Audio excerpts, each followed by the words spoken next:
घर में कुआं होता था, इस कमरे में मतलब घर में कई सारे कमरे होते थे, उनमें से एक में कुआं होता था, उसके बराबर में ही स्नान घर था। कुएं का पानी निकाल के स्नान घर में ले जाते थे और फिर नहाया करते थे। और स्नान घर का जो नीचे का फर्श था वो कैसा बना हुआ था? पक्की ईंटों का। तो कच्ची की ईंटों का होगा तो पान डालते टाँग पैर फिसलेगी और लगेगी, उसके गिरेगा।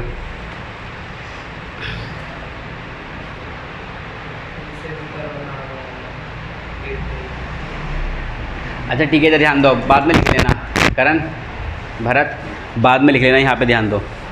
गृह स्थापत्य, घरों की बनावट, यानी हड़प्पा सभ्यता में घरों की बनावट किस प्रकार थी, किस तरह की थी, इसके बारे में देखते हैं हम। हड़प्पा सभ्यता में खुदाई में अनेक साक्ष्य मिले हैं जो गृह स्थापत्य के विषय में हमें बताते हैं। क्योंकि देखो, इतिहास में कोई भी चीज़ होती है, इतिहास में कोई भी चीज़ होती है उसे क्या किया जाता है? खुदाई के माध्यम से हम प्रकाश में लाते हैं या निकालते हैं। क्योंकि उस समय ना तो कैमरे थे, ना ही हड़प्पा सभ्यता के कुछ हमें लिखित सबूत मिले हैं, लेकिन उनकी भाषा को अब तक पढ़ा नहीं गया है। इसलिए जो भी इतिहास लिखा है हमने हड़प्पा सभ्यता का, वो जो खुदाई में मिले हैं सबूत, उनके आधार पर किया गया है। समझ में आ रहा है? किसी कोई दिक्कत तो नहीं है? नेक्स्ट पॉइंट देखते हैं यहाँ पर हम। घर इस तरह यानी इस प्रकार के बनाए जाते थे कि मुख्य द्वार से भीतर का हिस्सा दिखाई नहीं देता था। ये माना जाता है हड़प्पा सभ्यता के लोग पर्दे का ख़ास ख्याल रखते थे, यानी जो मुख्य गेट था उससे भीतर का हिस्सा बिल्कुल दिखाई नहीं देता था। अंदर घुसने के बाद राइट या लेफ़्ट मोड़ होता था, फिर हमें भीतर का हिस्सा दिखाई पड़ता था। जैसे आज भी गांव में तुम देखे होगा पर्दा डाले रखते हैं, यानी पर्दे का ख्याल हड़प्पा सभ्यता में किया जाता था। यहाँ तक कि घरों की जो दीवारें थी उनमें खिड़कियों के सबूत कहीं मिले हैं और ज़्यादातर खिड़कियों के सबूत नहीं मिले, जिससे क्या पता लगता है कि पर्दे का खास ख्याल रखते थे। कोई दिक्कत तो नहीं यहाँ पर? नेक्स्ट पॉइंट देखते हैं। घरों में कुआं होता था, हर घरों में कुआं मिला है जिसका प्रयोग नहाने, कपड़े धोने आदि कार्यों में उपयोग किया जाता था। देखो क्या होता था, घर में कई सारे कमरे होते थे, उनमें से एक कमरे में कुआं होता था। उस कुएं से पानी निकालते थे वो कपड़े धोने, नहाने और खाना वगैरह बनाने के लिए। कोई दिक्कत तो नहीं है इसमें? ठीक है, नेक्स्ट पॉइंट देखते हैं। जब खुदाई की गई तो कई सारी जगहों पर हमें सीढ़ी के साक्ष्य मिले हैं। घरों में सीढ़ी के सबूत मिले हैं। सीढ़ी के साक्ष्यों से पता लगा या पता चलता है कि घर 2 मंजिला भी होते थे।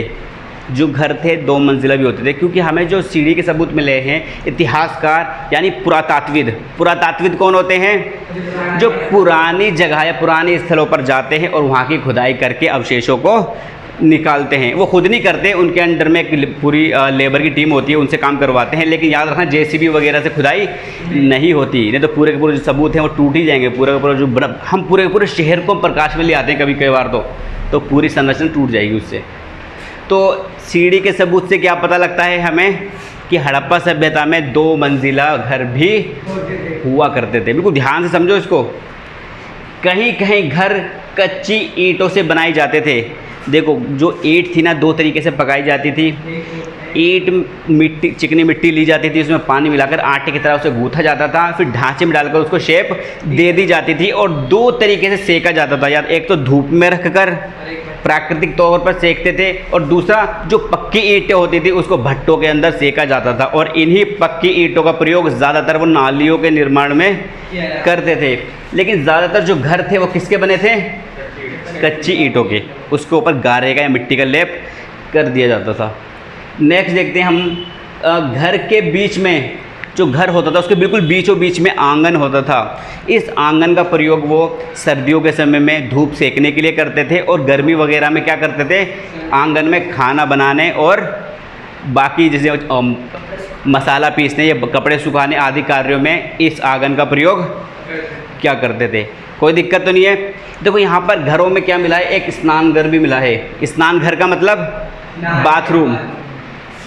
घर में स्नान घर होता था जिसका फर्श ईंटों का बना था, यानी पक्की ईंटों का फर्श था। कच्ची ईंटों का बना होगा तो सिंपल सी बात है, कच्ची ईंट का बना होगा तो ईंट क्या होगी? घुल जाएगी पानी में, और कोई भी रपट कर फिसल कर उसमें गिर सकता है। इसलिए जो स्नान घर होता था वो बिल्कुल कुएं वाले कमरे से सटा होता था, और इस स्नान घर के अंदर नहाया करते थे। और नहाने के बाद फिर जो पानी होता था वो किसी नाली के माध्यम से गलियों की नाली तक जाता था, और गलियों की नाली का पानी आगे जाके बड़े बड़े नालों और फिर नदियों या फिर समुद्र के अंदर गिर जाता था।